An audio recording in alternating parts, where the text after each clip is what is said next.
Welcome to the Tech Sales Show, dedicated to making you a better seller. Recorded 4,827 miles across the Atlantic Ocean with Bobby Doss from Houston, Texas, a father, husband, golfer, pilot, and tech seller. And Brian Evans, an expat in London, England, family man, 2X Ironman, and an ERP salesman. Both sharing tried and true sales strategies and providing free tools to make each week and campaign easier for you. They also answer your questions weekly. Now, here is Bobby and Brian. Hey, Bobby. What's up, Brian? We have yet another Listener's Choice episode. Love doing these. If you haven't sent us in feedback on an episode that you'd like for us to do, we would implore you to do it. Reach out to us at info@bobbyandbrian.com or send us a message on LinkedIn. We're getting a lot of good LinkedIn feedback and engagement there. So we love the feedback. We love the ideas about episodes. We want this to be interesting content for you, and we want to cover items that you want to talk about. So thanks, everyone. This Listener's Choice is all about 10 steps to nail your next demonstration. Demo prep, it probably makes up 50% of our lives. I'd say that's probably conservative. So this is a super relevant episode. Bobby, why don't you tell us a little bit more about it? Yeah, so we have a special guest joining us this week. Scott Evans, your brother and a fellow Texan, joins the show for his second time. Welcome to the show, Scott. Hey, guys. Thanks for having me again. Thanks for joining. So, Scott, something we always ask the people we interview. We've done a number of interviews as we've gone through the episodes here. It's so important to be relevant to your customers, to your prospective customers. The only way you can do that is to stay up to date with the industry. How do you personally stay up to date with the industry? Yeah, a couple things to come to mind here is I use RSS feeds. So most of us live in the Outlook application or email application, and on the left panel there, right where your inbox hangs out, there's also a folder that you can create for RSS feeds. And essentially, that all news websites, whether it's technology or whatever topic, will have what they call an RSS feed. And you can easily add those RSS feeds into your Outlook application, and it automatically downloads news to there. So whenever you find a good time to scan a couple of news articles, that's a good, easy way to stay inside your Outlook inbox and also get some reading done. I like it. It also, like you say, what always happens to me is if I got a browser open, man, that could lead to a little bit of rabbit holing for me too. So if I can stay in a productivity application, I think that would help me keep from rabbit holing into other topics. You've been listening to the show. We appreciate the feedback. This episode is really built on feedback that you had for us, this idea for this episode. As you listen to the show, what kind of content do you like? What do you recommend for our listeners? Yeah, so a couple things come to mind is, if you're already in sales, there was a recent episode where Bobby brought on one of his customers, and that was probably one of the most interesting episodes I've heard. And the feedback is real, it's genuine, and if you're already in sales and you're actively in there, you should be listening to the comments that the customer is saying. And for folks who might be just getting started in this industry, some of the earlier episodes around meeting preparation would be super important, and then actually acting on that versus just listening to it and just saying, oh, sounds good, maybe I'll try that next time. But those are two areas that I think would be important. And by the way, you should be sharing this podcast as well. As you hear great things, send it on to a friend. Love it. Appreciate the endorsement and feedback there. So thanks again for this episode recommendation.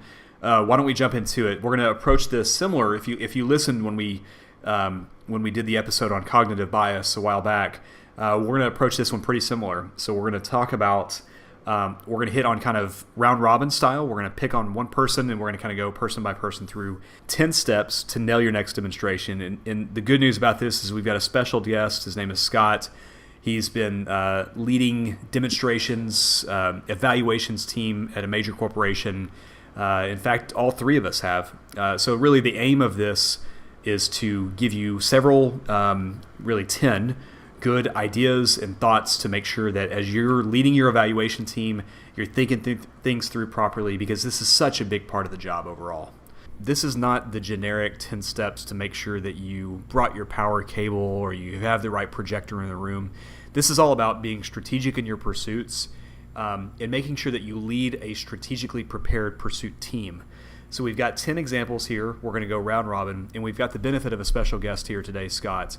All three of us have worked for very large, major corporations, technology firms with multi-billion dollars in valuations. So we've had the experience of running large companies, and we're going to walk through each of these 10. So let's get it started. Bobby, why don't you kick us off with the first tip? Yeah, my first tip is to always make it interactive. I think many times I see corporations, companies, virtual teams, whatever, bring in the ace. That ace has probably spent less than 20 minutes preparing to understand the customer, and they go right into the same routine that they've done over and over and over again. They're super dynamic. They know their stuff. There's no question they know their stuff. But they talk for, we'll call it 45 minutes to an hour. And before they even have the customer engaged at all, they've done their pitch, and they don't know why. And not everybody, but most of them would be so brazen to think, why wouldn't they want to buy our stuff? I nailed the content. It clearly is what they need, but they can't put a lot of perspective around it. So I challenge the dry runs. We've talked a lot in other courses and on other podcasts about what you need to do to prepare and do dry runs, but make it interactive. Every chance you get, you should engage the customer, ask them questions about, does this resonate? Is this what you want to see? Are we accomplishing your goals for this meeting? And make sure they're responding. If it's always a yes/no question, you're not gonna get interaction like I'm talking about. You have to get them involved and have them talk and share things. One way I've found to do this is a few steps. One is to go around the room ahead of the meeting and shake hands with people and get to know them. Otherwise, you're a random dude at the front of the meeting that they could care less about. But if you shake hands with them and learn a little bit about every person in the audience, it's going to give you a much better opportunity for them to want to talk and to think that you're a real person that they can interact with. Like you said, Bobby, if you start that meeting off and you've got 45 minutes of content before you get to a part where you're interacting, you have effectively sucked the air out of the room. Expect for there to be no engagement beyond that. And finally, yeah, no doubt. And my super tip here would be, if you can work it out, maybe you have a coach or champion that's helping you inside the customer as it relates to this opportunity. Go spend some time with him or her a week or so before your big demo. Let them be the one who's presenting the content. Let them drive the demo while your rock star's talking through it. If someone from the customer is able to drive the screens while you're doing the demo, they'll all be very involved, no question. I like it. Scott, why don't you take us through the next one? You bet. So the next tip here is to focus on the business challenge, not the cool feature you've just released. So I think as technology sellers, what we have the tendency to do is always show what's new and what's cool. And you're risking a poor presentation if that new cool feature is not tied directly to a business challenge. So just make sure that each scenario or persona is addressing the business challenge or problem. Another way to approach this as well is as you're presenting these scenarios is give the before and after. So, Mr. Customer, before, here's the way you were approaching this process. This was the business challenge that you ran into it. And with software technology XYZ, this is how we can address and solve that issue. And I think we show so many demonstrations. We show demo after demo after demo that we kind of ourselves may get bored with what is generally a pretty interesting subject that solves a pretty interesting business challenge. And I completely agree with the feedback here. Your demo has to be focused on the business problem and the outcome you can help them achieve. But don't allow yourself to get stuck in this, we got to show them the latest this or the latest that. Focus, like you say, far more about the business challenge, even if it's something you've seen yourself 100 times. Focus on what delivers value for the customer. No doubt. Completely agree. Brian, why don't you give us number 3? All right. If this is your first time to hear this, write it down. This is we talk about the 5 critical meetings. These are super, super important. These are what we call the 5 non-negotiable meetings. The first one is the strategy meeting. So think of the strategy meeting as your opportunity to get the pursuit team together, to talk about the deal, to talk about the customer, to talk about the players involved, and come up with a plan of attack. How are we going to approach this opportunity in this deal? The second meeting is the first dry run. This is not a dry run in the traditional sense, to where you are talking exactly click by click as to what you're going to cover. This is talking about what you're going to talk about in your next meeting, which is dry run number 2. Dry run number 2 is about going through the very specific click path sometimes. Other times, it's talking about it at a little bit higher level. It's making sure everyone is comfortable with what you're going to deliver in that customer meeting. The fourth one is the actual customer meeting. You want to make sure that you nail, and we're going to talk more about this as we go through this today, you want to make sure that you actually nail all the specifics for that meeting. But the fifth and one of the most important ones is the debrief call at the end of this. So make sure you connect with your team. You have a calendar invite booked on everyone's Outlook calendar that is specifically about talking about what went right, what went wrong, and how do we continue this pursuit going forward. Yeah, it's all about preparation. And if you don't prepare, then you're preparing to fail. No question about that. So if you do your preparation, what I would say is the next tip is to have a backup plan or maybe a plan B. You know, things don't always go well. And I'm not talking about have a backup laptop or whatever else. I'm talking about a conversation. If you've got a demo and you've got a champion and a sponsor in that room with you, you want to make sure you get to use the full amount of time to sell them something that you have in your bag. And I've seen it happen to where I went into a demo, I started the process, someone ruled it out right away, and it was probably a leader who had the authority to rule it out, and we would have been done 20 minutes, 30 minutes in. And because we were smart and planning ahead, we had a backup plan. We went down a different pathway to talk, not in this one example that I'm talking about today, we were talking about storage.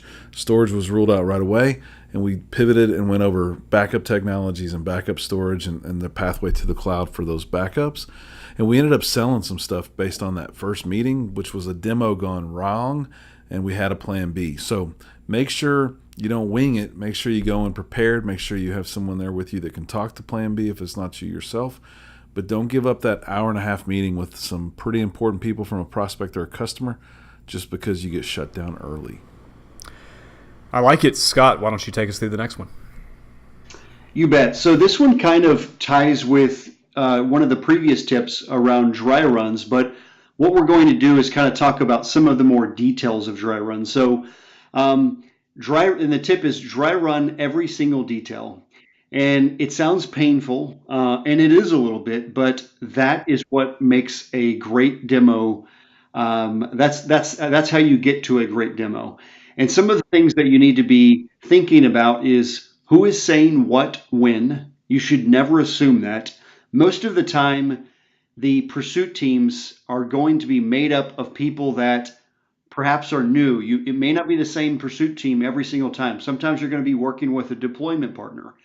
And knowing how this person chimes in and when they chime in is super important. When it comes to showing the actual technology, know when you're moving the mouse. Know whenever how long you're going to stay on this particular screen. Don't show every click. So some of the things that I see commonly occur is an expert is showing a piece of software, and you can see the mouse just moving across the screen, and it's like going back and forth and back and forth. It can be super distracting. And I know that seems like a minor detail, but if you're trying to capture the attention of folks in the room, they will watch that mouse go back and forth, and they'll probably sense a little nervous tension within the person who's demonstrating. So handoff points are super important. And I think the last thing I would say here is always verify your dry run, your scenarios with whatever customer champion that you're working with directly. So, before your big meeting with all of the customer, meet with your champion and say, Mr. Customer, we're going to show these 5 scenarios, and we're going to show it in this particular order. And in fact, maybe you're even showing screenshots of the actual demonstration, or if you have the time, you can even do a live dry run in front of them. That's a great one. I would say, too, just to add to that, how important the first 30 seconds are to every meeting that you have. This is almost kind of a sub-tip of that one. If you think about how a meeting kicks off in the room and how you address the audience and how you address your V team, it is so important to have that well thought out and constructed and ready to go. And I have to add a little something there where I think it is a great opportunity to elevate your coach or sponsor in the account. If you do the dry run with them, they probably are putting their neck out a little bit on the line. They believe in the solution. They're not the person you're trying to sell to. But if you let them see the dry run and give you some feedback, it's going to be a great ad for your opportunity and for the customer. So if they're going to give you that shot, by all means, take it. Don't take it for granted. Brian, why don't you give us the next one? This one is near and dear to my heart. This is coaching your solution consultant team, or whoever that team is that's doing the demonstrations for you, coaching them on the nuances that are critical to you, what your pet peeves are. We all have these. We're all kind of type A guys that like things done our way. You very likely have some things that are demonstrated in a demo by a solution consultant, things that you don't like. Maybe you don't like if they say, how many reports are in the system, or there are things or phrases that are used in demonstrations that probably grind your gears. Write those down, have those out on the table, so that whenever you're doing your prep runs with people, you're coaching your solution consultants on those very small details that turn into big details when it comes to your actual demo. That's also a good way to give feedback non-specific to an individual that you might need to be giving feedback to, and you can sort of air it out as a group versus singling somebody out if you don't feel comfortable doing that. Yeah, it's a great idea. One other thing I'll add is that I always find that these people never have time to prep.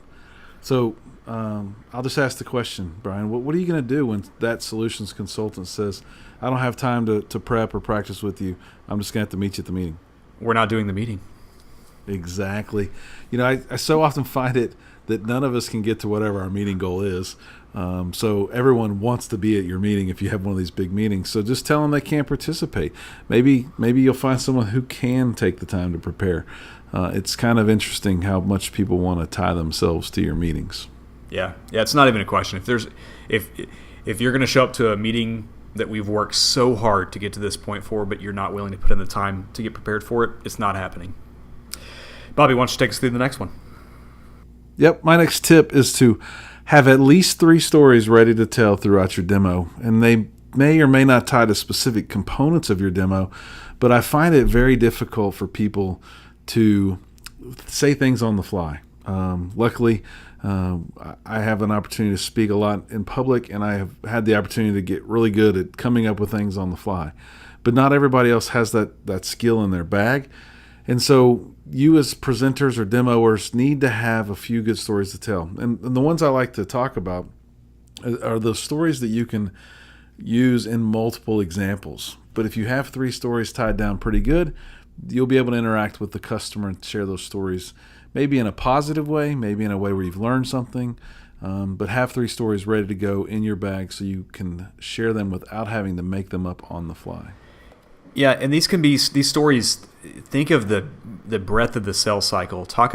You think about scenarios to where it was a positive evaluation process, a negative evaluation process, a good deployment, a bad deployment. You want to think of contrasts on both sides and think about it through every step of the sales cycle. The more stories, that is one of the biggest differences between an experienced account executive and an inexperienced one, is the number of stories that person can draw off the tip of their tongue, stuff that's ready to go. And the more you are intentional about this, the better you're going to be as an account executive. Scott, why don't you take us through the next one? You bet. So the next tip is demos always last longer than you think. So here's a good rule of thumb to go by is whatever time you think is sufficient, add 25%.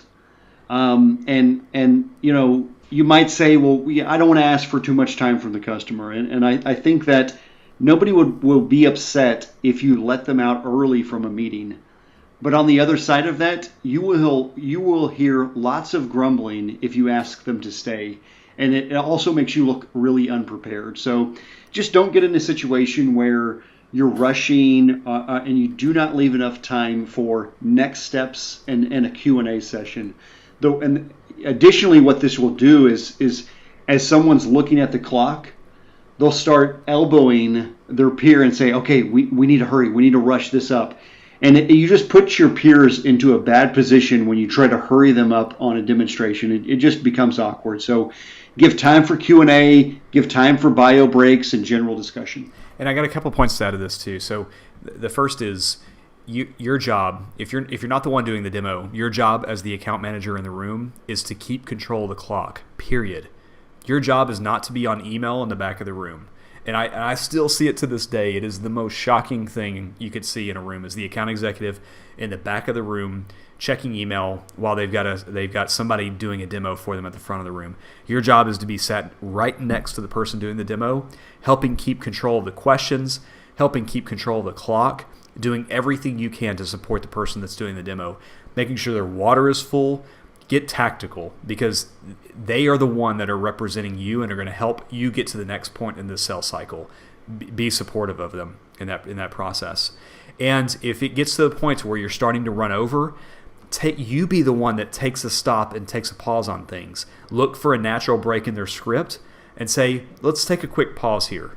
Let's do a time check. We have an hour and a half left. John, what do you think we are in the script right now? Do you think should we skip a section and then let the room decide? Let the customer side what things do we want to cut? What things do we want to add to make sure that we finish on time? Be in control of the room. Okay, the next one is, and this is blocking and tackling, but man, I can't tell you how often this is missed. Book 30 minutes ahead for setup. Every single time, period, no matter what. It always takes longer to connect to that modern projector that you swear you've connected to 600 times in the past. It won't work the first time. You're not going to have the right HDMI cable. It's not going to work right on the input channel. Internet, it's going to take 6 steps more than you thought because you have to go through a registration process. But book that time on the calendars with your sponsor, with your pursuit team, and have it on their calendar to show up to that meeting 30 minutes before the demo starts. Have the address in the invite, confirm that everyone's going to be there, ready for you to be there, and then have this kind of this text about setup time and internet. Have that as a quick text that you can save and you can paste in for every pursuit because it's going to be relevant in every pursuit that you go on. Yeah, and how many times have you got to a conference room that wasn't empty? I mean, If nothing else, this tactically gives you a buffer of 30 minutes to get the people that were in the room out of the room. Agreed. So, Bobby, why don't you take us through the final one? So what I think I see average reps do all the time is use the demo to do a demo. The demo is part of what you're doing, no question, but this is a sales meeting. You need to treat it like a sales meeting, and you need to capture some information. So I always coach people to use the time to learn. Embed questions, embed stories, like I said earlier, that will drive your customer to share information that's going to help you do something moving forward with that account, whether it's the technical win for this solution or not. It's got to be something about their business that you're learning, something about their cost for their current solution, something about the partner landscape, something about their pains and what they would be willing to move forward with, something about budget.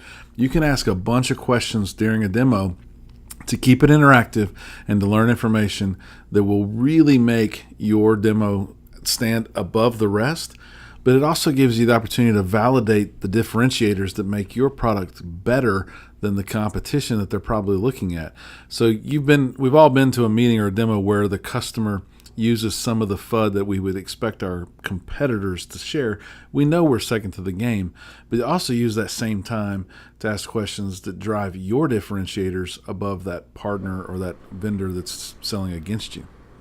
And I think this reinforces the fact that if you are the account executive and you've got somebody on your team doing the demo, that you cannot be sat in the back of the room. You can't have your laptop open unless you are committed to not getting distracted by incoming email.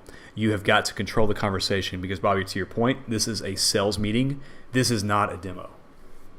And I would say go so far as to assign questions to different individuals and let them figure out when they're going to get that question answered. But they need to know by the end of this meeting, I need to have these 3 questions answered, and bring that back to your team at the end of the meeting.